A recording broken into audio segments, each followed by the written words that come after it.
हमें पता चला कि कल रात पहलगाम के पास एक जगह क्लाउड बस्ट हुआ है। हाय, दिस इज स्वाति और आज से शुरू हो रही है मेरी अमरनाथ जी की यात्रा। आज हमें श्रीनगर से पहलगाम जाना था।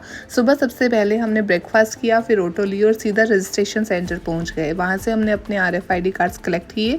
रजिस्ट्रेशन हम दिल्ली से ही पहले करवा कर आए थे, इसलिए प्रोसेस काफ़ी स्मूथ था। उसके बाद हम गवर्नमेंट ऑथोराइज बसेस में बैठ गए और एक अच्छी बात ये थी कि फ़ीमेल पैसेंजर्स के लिए टिकट बिल्कुल फ्री थी। सिर्फ मेल पैसेंजर्स को 250 का मिनिमल चार्ज देना था और मेरी खुशी का तो कोई ठिकाना ही नहीं था। I always become the happiest child whenever it's time to meet my Shankar. और शायद मेरी स्माइल ही सब कुछ बयां कर रही थी।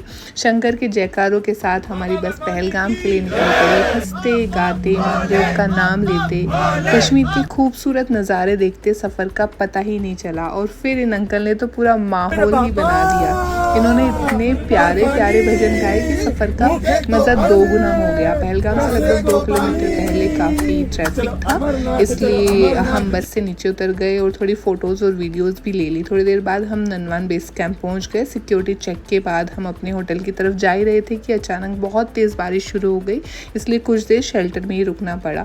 बारिश थोड़ी कम हुई और हम सीधा निकल गए अपने होटल की तरफ और वहाँ से सीधा भंडारों की तरफ। और सच बताऊँ, इतने सारे भंडारे थे कि मैं शब्दों में बयां ही नहीं कर सकती। पूरा माहौल महादेव की भक्ति में डूबा हुआ था। कई लोग भजन गा रहे थे, कई नाच रहे थे, कई लंगर चल रहा था। हर तरफ बस हर हर महादेव की गूंज थी। उसके बाद हमें कुछ ज़रूरी सामान लेना था, तो बेस कैंप की दुकानों से ही अपने एसेंशियल्स खरीदी। फिर हम चले गए लेडर रिवर को एक्सप्लोर करने। व्यूज़ बहुत ही प्यारे थे, लेकिन थोड़ी देर बाद वेदर काफ़ी ख़राब हो गया था, तो हम आ गए अपने होटल।